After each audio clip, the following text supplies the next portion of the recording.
Team India captain Rohit శర్మపై Congress జాతీయ అధికార ప్రతినిధి షామా మొహమ్మద్ చేసిన బాడీ షేమింగ్ వ్యాఖ్యలు తీవ్ర దుమారం రేపుతున్నాయి. ఛాంపియన్స్ ట్రోఫీలో భాగంగా న్యూజిలాండ్తో జరిగిన మ్యాచ్లో రోహిత్ శర్మ 17 బంతుల్లో 15 పరుగులు చేసి అవుట్ అయ్యాడు. దీంతో రోహిత్ శర్మపై షామా మొహమ్మద్ వివాదాస్పద వ్యాఖ్యలు చేశారు. టీమిండియా కెప్టెన్ రోహిత్ శర్మ అధిక బరువు ఉన్నారు, అతడు బరువు తగ్గాల్సి ఉందన్నారు. అంతేకాదు, ఇప్పటి వరకు ఆకట్టుకోలేని టీమిండియా కెప్టెన్ కూడా రోహిత్ శర్మనేనని షామ్ ట్వీట్ చేశారు. షామా వ్యాఖ్యలపై అటు రోహిత్ ఫ్యాన్స్ తో పాటు బీజేపీ నేతలు సైతం విరుచుకుపడుతున్నారు. భారత్కు, భారతీయులకు కాంగ్రెస్ ఎప్పుడూ వ్యతిరేకమనడానికి ఇదే నిదర్శనమని కాషాయ పార్టీ విమర్శలు ఎక్కుపెట్టింది.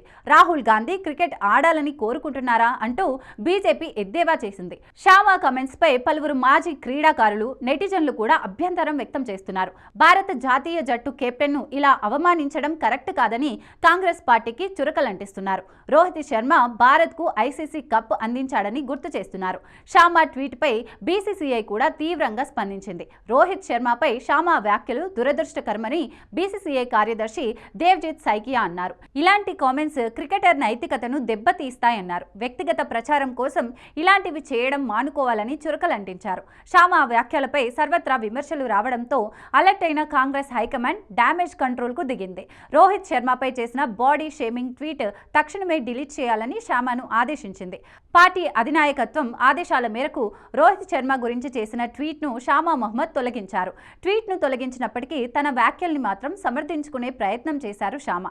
అథ్లెట్లు ఫిట్గా ఉండాలని నమ్ముతానని, ఇందులో భాగంగానే రోహిత్ కొంచెం బరువుగా ఉన్నారని తాను భావించానన్నారు. తన అభిప్రాయాన్ని వ్యక్తపరిచే హక్కు తనకు ఉందన్నారు షామా.